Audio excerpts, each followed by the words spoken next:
আসসালামু আলাইকুম ওয়া রাহমাতুল্লাহ। আজকের ভিডিওতে আমরা জানব পবিত্র কোরআনে বর্ণিত নবীদের নাম, বয়স ও তাদের সংক্ষিপ্ত বর্ণনা।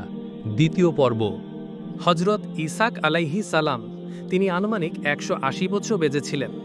তিনি ছিলেন হজরত ইব্রাহিম আলাইহি এর দ্বিতীয় পুত্র এবং ইয়াকুব আলাইহি এর পিতা। হজরত ইয়াকুব আলাইহিস সালাম তিনি আনুমানিক ১৪৭ বছর বেঁচে ছিলেন। তিনি ছিলেন হজরত ইউসুফ আলাইহিস সালামের পিতা এবং তার ১২ পুত্র ছিল।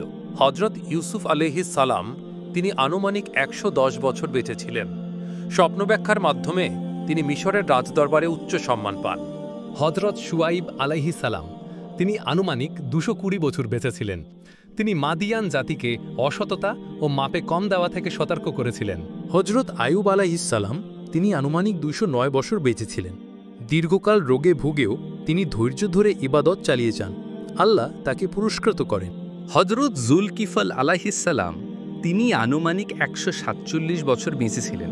তিনি ছিলেন ধৈর্য, ন্যায় ও ইবাদতের এক উজ্জ্বল দৃষ্টান্ত। হজরত মুসা আলাইহিস সালাম তিনি আনুমানিক ১২০ বছর বেঁচে ছিলেন। আল্লাহ তাকে ফেরাউন ও বনি ইসরায়েলকে মুক্তির জন্য প্রেরণ করেন এবং সমুদ্র বিভক্ত করেছিলেন। হজরত হারুন আলাইহিস সালাম তিনি আনুমানিক ১২৩ বছর বেঁচে ছিলেন। তিনি মুসা আলাইহিস সালামের ভাই এবং সহকারী নবী হিসেবে দায়িত্ব পালন করেন। হজরত দাউদ আলাইহিস সালাম তিনি আনুমানিক ৮০ বছর বেঁচে ছিলেন। তিনি ছিলেন একজন রাজা ও নবী যিনি জালুতকে পরাজিত করেন এবং জবুর কিতাব লাভ করেন।